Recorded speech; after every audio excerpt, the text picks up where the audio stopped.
Good afternoon, everyone. Hey guys, this is Bruce Marshall with Simpler Trading doing the nightly video update for Wednesday, February 2nd. I can't believe it's already February. We are just clicking along here. And speaking of which, I've got the ES up here on the chart for us. And as you can see, we continue to have the flip-flop days back and forth, whips and gaps and all kind of craziness going on, roller coaster ride. Today was no exception.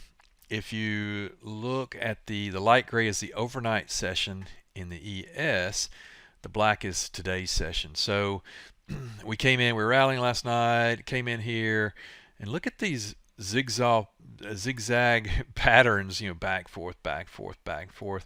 We came down here to our snow line, then we started working our way back up. But in the meantime, we got flushed down, flushed down, flushed down, flushed down, flushed down. And, I was trying to get actually on both sides of this today. I was trying to get long, and then I was trying to get short, and, back and forth, back and forth.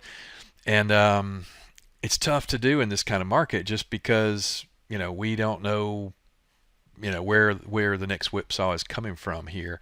And these are meaningful moves. I mean, these are not just 4 or 5 point moves. These are big flushes and big gaps up and all that kind of stuff. So you got to be really careful. I've been saying that for the last couple of months now, it seems like. But if you notice here, we were working our way up, and I thought we had actually a pretty good chance of getting up to 4,600, which is crazy because we were at 4,200 4 days ago.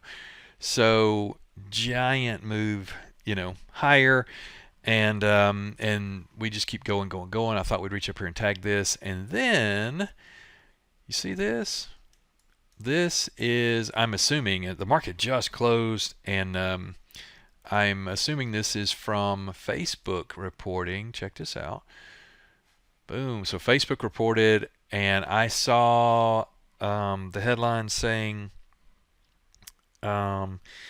headwinds, blah, blah, blah. And I was like, okay, cost, supply chain disruptions, blah, blah, blah. All that kind of stuff that we've been anticipating that the CEOs are going to start saying. Well, guess what? It's here. So Facebook plunges, the NASDAQ plunges, the ES plunges here. Let me zoom in. Does that mean anything? Not necessarily, because we haven't had the conference call yet, and I'm not. There may be some other news. Honestly, the market just closed, and that's the only thing that I saw. But they'll have the conference call and maybe rah-rah session. It's not that bad or whatever. I don't know. Also, we still have the overnight session, and tomorrow Amazon reports. Tomorrow after the close, Amazon reports. So I thought the market would be a lot more in tune to Amazon than Facebook, but obviously it appears not. So, again, we're in some very kind of treacherous waters right now. Wear your life jacket and all that kind of stuff. I always have analogies like that because I live on an island and, sailboats and all that kind of stuff, right? So, again, be careful out there. But the bigger thing, we've got, Facebook is turned out to be a lot bigger than I thought it would be. Amazon is tomorrow after the close, which means that Friday is going to be the fireworks. But wait, there's more. We have payrolls on Friday, and the White House has already come out. If you guys haven't seen this, earlier in the week they came out with a press conference saying that the numbers are going to be bad and all that kind of stuff because of COVID and blah blah blah, which is bizarre. I've never seen them do that before, so it must really be bad. But now, is it all baked in the market because everybody knows it or not? I don't know. There's no way to tell. But what I do know is that Friday will probably be a lot of fireworks. So either get your popcorn out and watch it, or if you're really brave, get your futures account fired up and try to, pick a direction and hold on tight, that kind of thing. Or join me in the bias room, and we'll try to put some things on, or in the main room, either one, and we'll try to put some things on that makes sense. So other than that, I'm really trying to be kind of out of this market. I mean, I'm still trading pretty regularly, but I'm small size. I'm being very, very selective on what I'm trading, that kind of thing. I'm looking at a couple of ideas. Home Depot and Lowe's are coming up here in about 2 weeks. I like both of those long. But if the market doesn't hold up, the market rolls back over, that kind of goes out the window. I like Nike. I like Tractor Supply. There's a couple of names out there that look pretty good. But again, we're kind of at a point right now where you see this white line. That's our snow line. This is ES, Voodoo snow line. Now we are up above it, but that doesn't mean that we don't fail and come back down, take out the prior low, that kind of thing. Giant question mark. I don't know.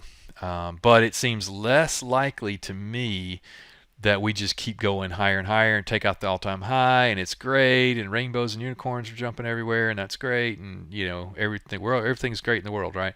I don't really see that as a higher probability. The higher probability, maybe we go a little bit higher and then kind of start working our way back down. I don't know. I don't care either way because I can make money on either side of it, but of course, I don't want a big crash or anything, but we've got to be open to that's probably a little bit more likely, not a crash, but a little bit more likely that we retest, at least come back down, maybe to this level. And I'm talking about over the next 2-3 weeks, not 2 or 3 days. Maybe we kind of work our way back down like this, and it's kind of like that. I don't know. There's not a lot of clues in this market because we're getting a lot of confusion, and levels and things aren't really holding as well as they normally do. So, and also the economic news and all that kind of stuff is very scattered and so forth. So, anyway, stay light, stay nimble. If you're aggressive, you love this market because it never lets up, in direction either way. So with that, let me wind it up. Hope that makes sense. Hope it helps.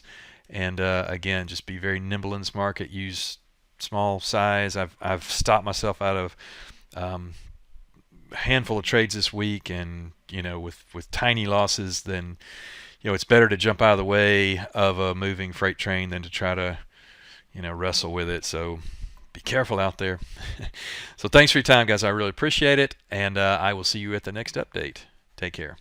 Without simpler trading, I could not have financial independence. This is one of the best investments I ever made in my life. It's helping me find consistency. It's one of the things that won me